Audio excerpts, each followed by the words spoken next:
Crecen los mejores amores, crecen desde el pie. Para sus colores las flores crecen desde el pie. Crece desde el pueblo el futuro, crece desde el pie. Animada el rumbo seguro, crece desde el pie. Cantan para usted los cantores, crecen desde el pie. Un poco de fe y los tambores pueden florecer.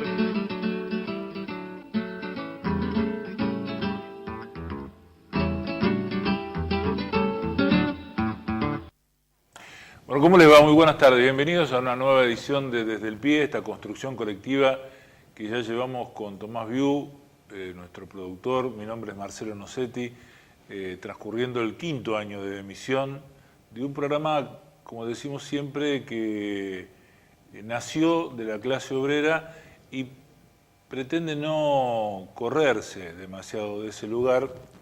Entonces, creo que la mayoría de las cosas que venimos tratando, que no todo tiene que ver con conflictos laborales, sino, como yo creo, que todo parte de un hecho cultural, después se deriva en distintas cosas, en lo laboral, en lo político.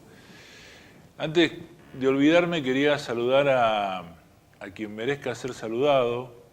Sabrá cada uno, a mis compañeros de radio, a aquellos maestros que tuve como Angelita Moreno, como Miguel Ángel Acoglanis, en la escuela hice el 18, a los compañeros del laburo de la radio, fundamentalmente del ET8, a los trabajadores, que cada vez lamentablemente somos menos y más precarizados.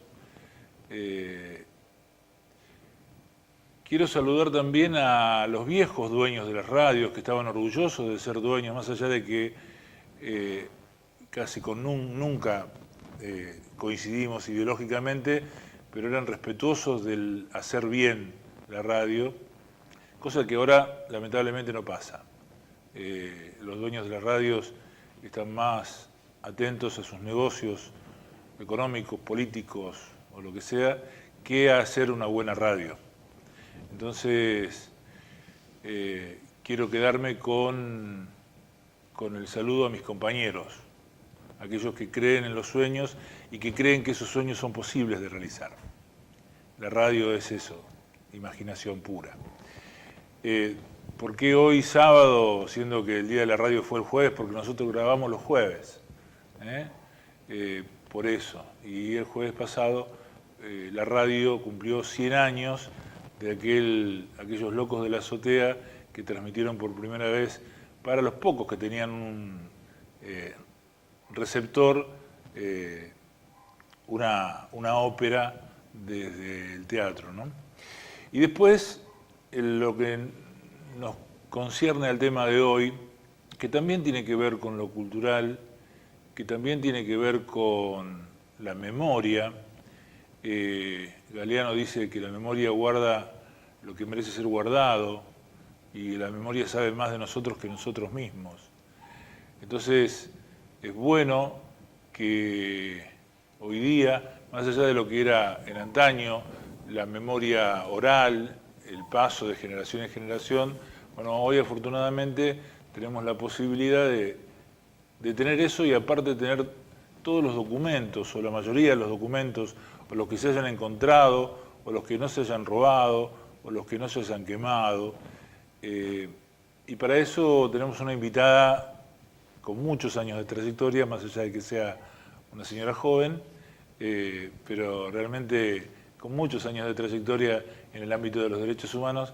Y también explicar al principio, y ya una pregunta que queda para el principio para ella, porque cuando se produce un hecho delictivo común, un ladrón mata a un vecino, lo primero que dice el entrevistado dice, ¿y a dónde están los derechos humanos?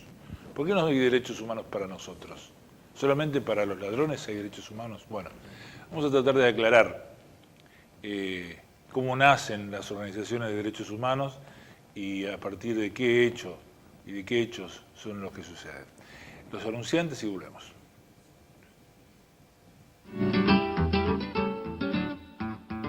Sindicato de Obreros y Empleados Aceiteros de Rosario, Federación de Trabajadores Aceiteros y Desmotadores del Algodón de la República Argentina. OSIAT Salud, obra social para el personal de la industria aceitera, desmotadora y afines de la República Argentina.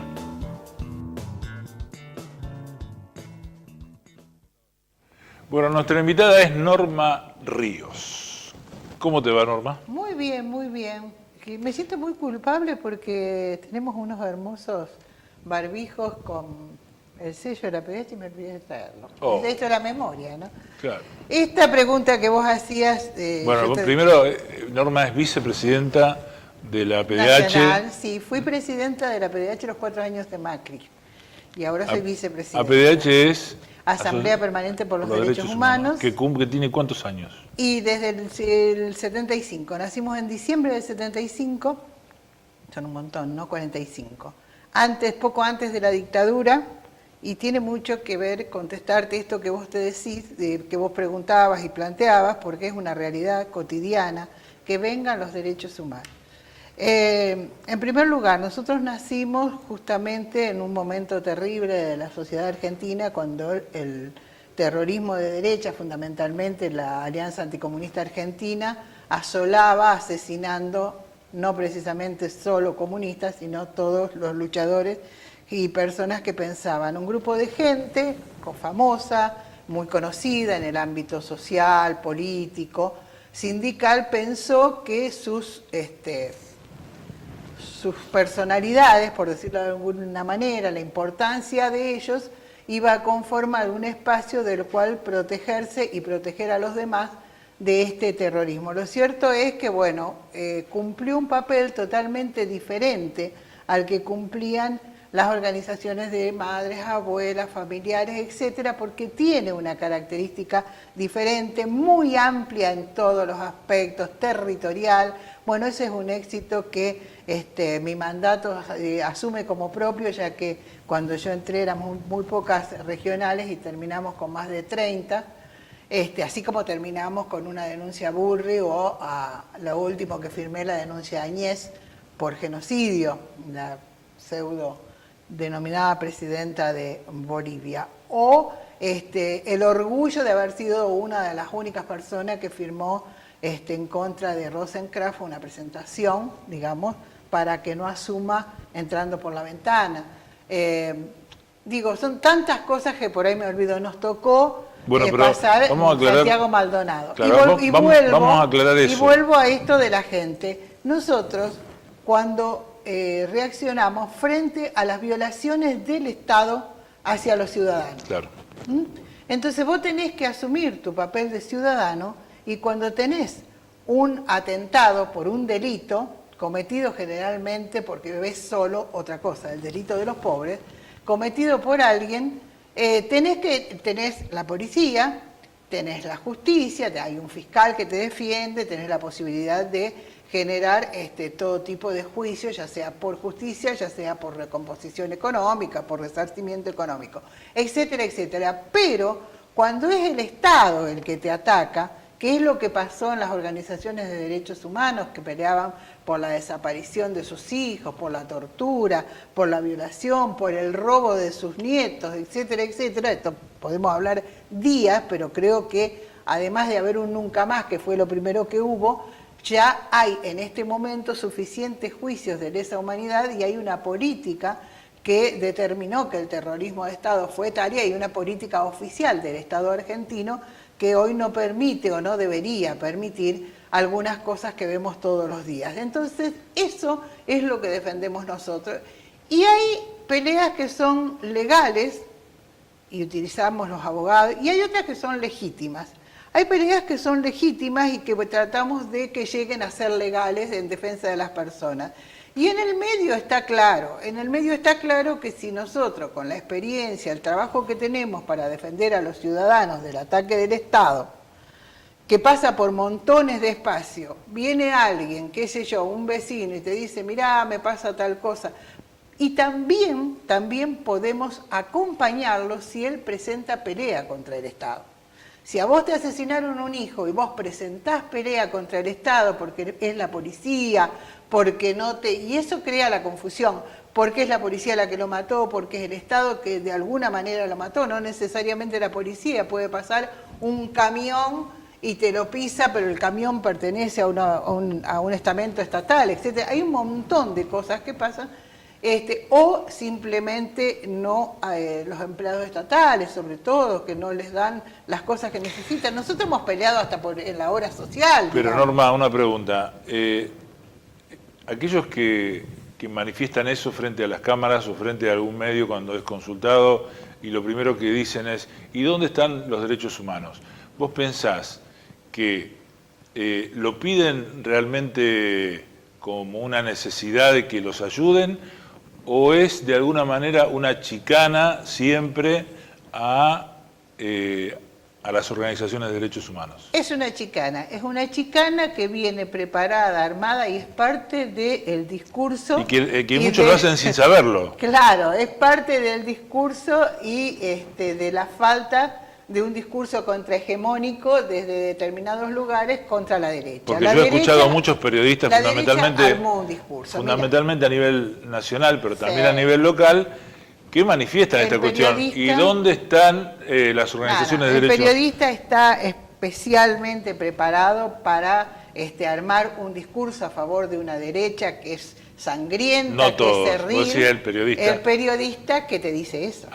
Estamos hablando, vos me decís, el periodista. Claro. El periodista no tiene ningún tipo de ignorancia, sí la tiene el gran público que repite lo que ve 24 horas en los canales de los grandes medios, que nunca o muy pocas veces suelen ser la verdad. Pero además, es parte de, se habla por ahí del discurso cultural que perdimos, y es parte de eso. Está fríamente calculado, porque además, ese señor que te dice dónde están los derechos humanos es el mismo que te dice a los ladrones, a los negros hay que matarlos, la negra cobra el plan. Digamos, es un discurso claramente establecido por la derecha a través de sus medios hegemónicos y a través de una forma un poco rara, digo yo, ¿no? De que la población empieza cada vez más a no ver cuando la están embromando, y estoy diciendo muy elegante, que es un poco el caso de la gente de Avellaneda en Vicentín,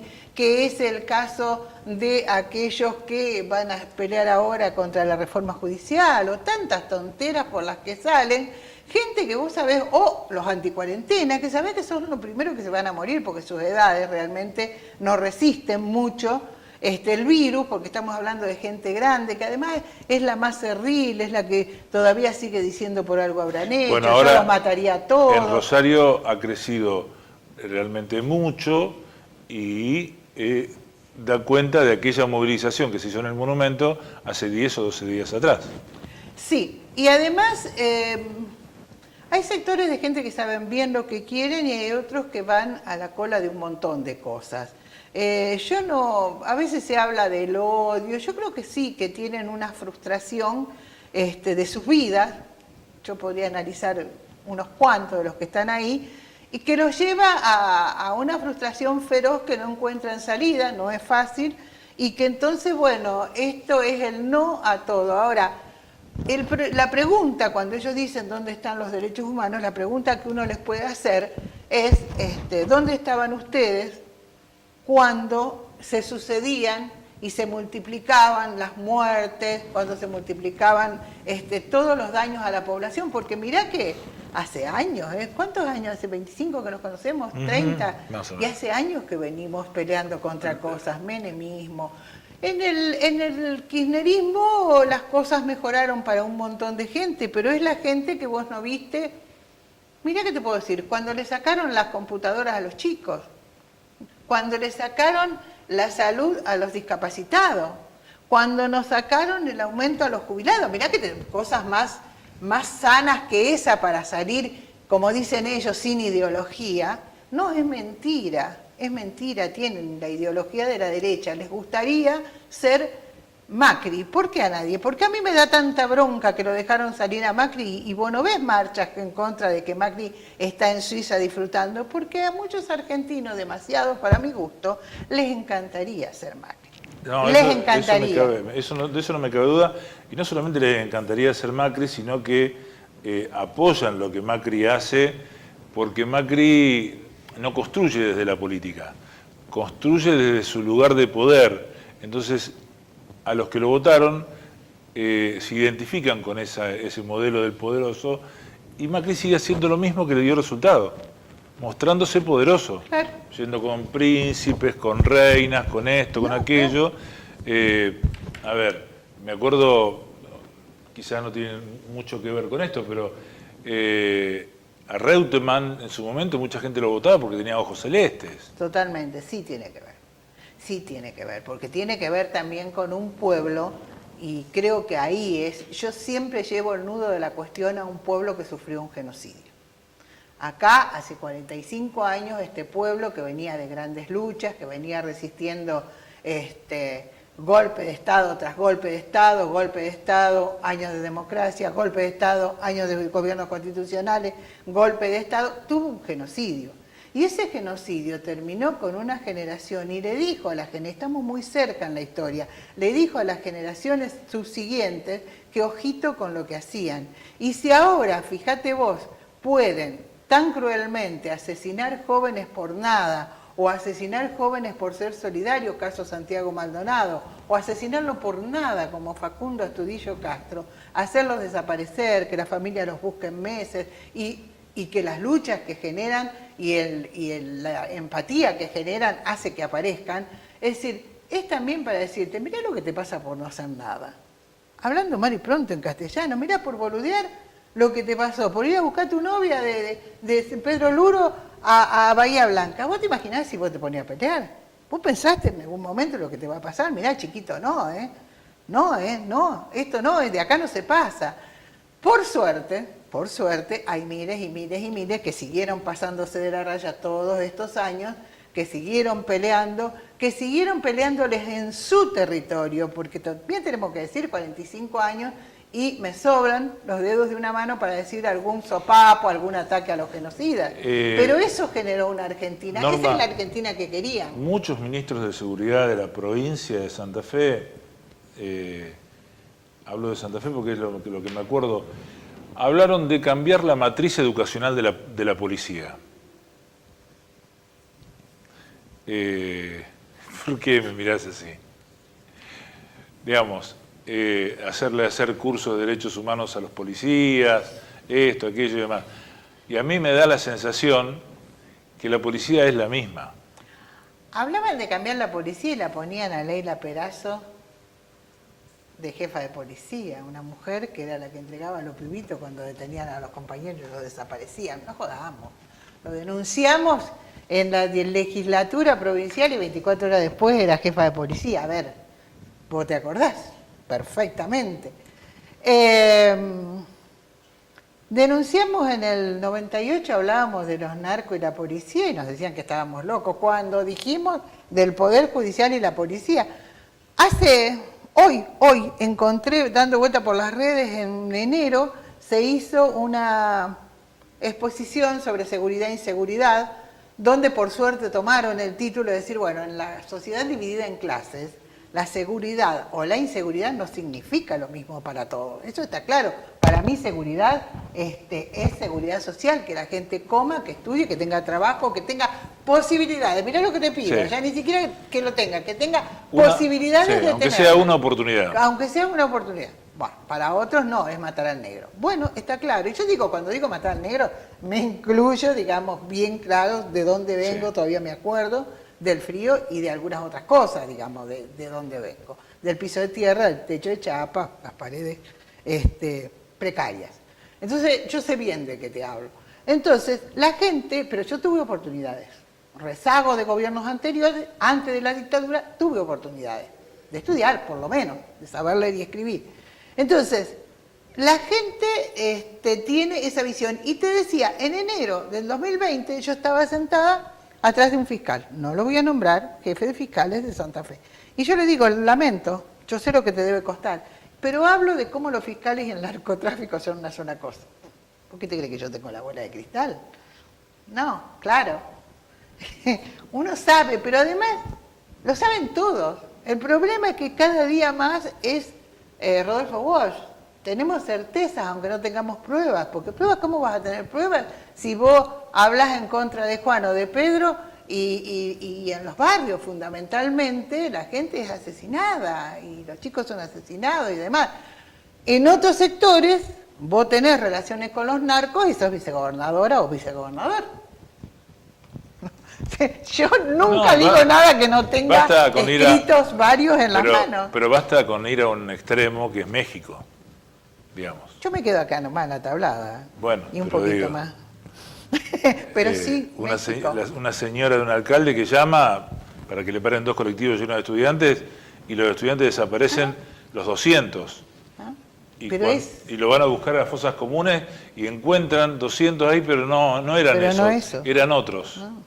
Bueno, y acá Bernie diciendo que a lo mejor no era Facundo, porque, claro, si estamos hablando desde la pandemia hasta ahora de decenas de casos de violencia institucional y chicos asesinados, pero además en todo el país. ¿Qué hace que...? Antes conocía hasta acá, hasta la circunvalación y un poco más.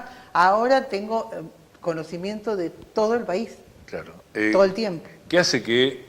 Yo lo conozco porque hemos ido a hacer brigadas a Lomas de Zamora en el momento que él era intendente de Lomas de Zamora. ¿Qué hace que un tipo como Duhalde diga que no va a haber elecciones y que puede haber un golpe de Estado aquí en la Argentina? Un referente político de la Argentina que fue el que trajo de la mano a Kirchner en su momento, y que después Kirchner supo sacárselo de encima, pero que por los medios nacionales aparezca y que diga que es una fatiga por el tema de la cuarentena. Ahora sale a pedir disculpas, que está fatigado por el tema de la cuarentena y no tomó perspectiva de eso. Un referente político nacional que diga que puede haber otro golpe de Estado en la Argentina. Bueno, yo creo que tenemos que hacer un poco de historia. Duhalde es mucho más que un referente de la política argentina. Yo creo que hay bastantes pruebas de que fue un hombre que jugó bastante con lo que era la derecha más sangrienta, con la mafia, con una forma muy particular de hacer política que le fue bien. No obstante, fue presidente de casualidad después del 2001, cuando decidieron que tenían que ordenar un poco la jugada, ¿no? Para ver cómo seguían.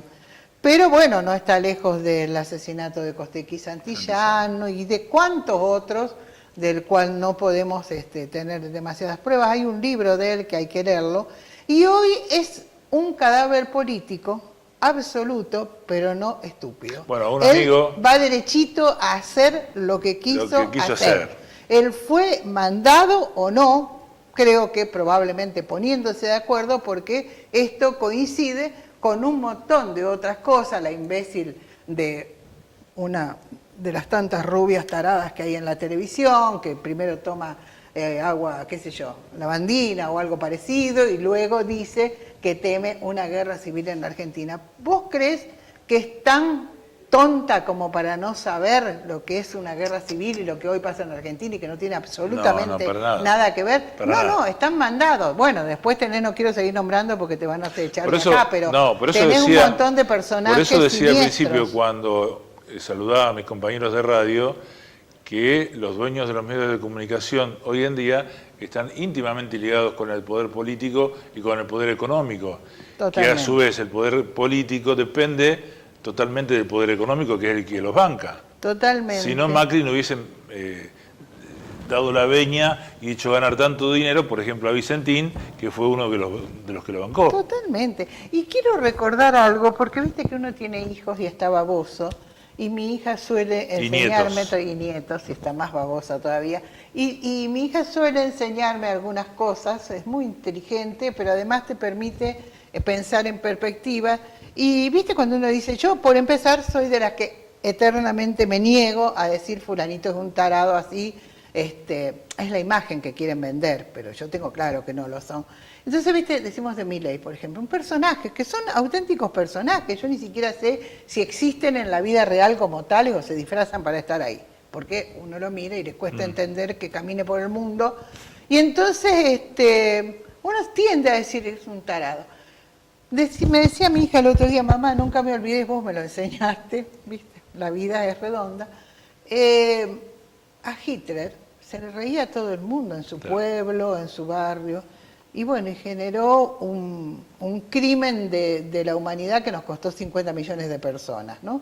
Entonces, la historieta de los tarados o los viejitos, bueno, los genocidas nos dicen son viejitos, hay que mandarlo a la cárcel, pobrecito, y el tipo se va diciéndote, cuando vuelva a mi casa y yo sé dónde estás, sé tus amigos, y te lo dicen en la cara, y de arriba los tenemos que dejar que vuelvan a la casa.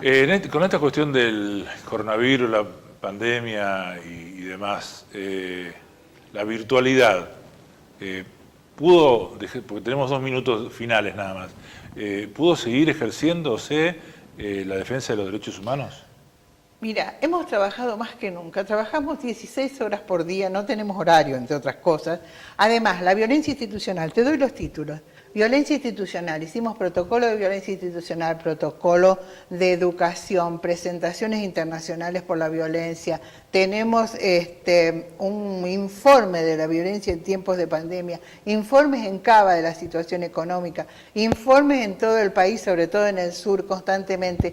La pelea por montones de cosas, en este momento lo último es en el Bolsón, que aprovechando que con la pandemia, igual que en Rosario, no ves un policía ni de casualidad, hay intentos de secuestro, 6 chicas en una semana, intentos de secuestro que se escaparon, no sabemos si secuestraron algunas que pueda estar detectada, porque hay chicas que viven solas o de los pueblos originarios y demás. Una monstruosidad, hemos hecho de todo, absolutamente de todo, y en el medio también charlas y demás, pero no hemos dejado de dar ayuda de todo tipo. Para la gente que nos llama siempre estamos. Indudablemente hablar con vos, uno necesita 3 horas. ¿Vos querés decir algo especial? Sí, que Dale. La importancia que tiene de todo lo que pudimos hacer durante la pandemia, algunos nos movilizamos en la calle, los más viejitos, no, tiene que ver con la seriedad y la consecuencia de esta organización, porque lo más importante es que te levanten el teléfono del otro lado. No es lo mismo que vos tengas la seriedad suficiente para que un Pietragala te levante el teléfono, o Lucila Pujol, o alguno de las personas que son realmente el Estado representándonos en organizaciones, en el espacio de derechos humanos, o cualquier otra persona a la que vos necesites llamar, no es lo mismo que te levanten el teléfono porque llama a la PDH a que llame cualquiera. Esta es la ventaja, que es haber tenido una historia de trabajo serio. Lo nuestro es serio. Cuando yo hablo, siempre estoy hablando con pruebas, documentos, etcétera, etcétera. 30.000 documentos en el museo. Año 2018 entregamos. Gracias, Rosario. Norma. Vos también está. Sí. Muchas gracias. No, gracias a vos por invitarme. Como siempre, la PDH, este lugar tiene un espacio. Totalmente. Norma Ríos, vicepresidenta nacional acá. Vicepresidenta nacional de la PDH, perdón, de la Asamblea Permanente por la Defensa de los Derechos Humanos. Como decíamos, la cultura atraviesa absolutamente todos los estamentos y todas las organizaciones para un lado y para el otro. El otro día nos decía del Frade, Macri es Mitre, y eso es así. Tienen que investigar y ponerse a leer qué fue lo que hizo Mitre allá por 1800 y pico. Un abrazo muy grande y hasta el próximo sábado.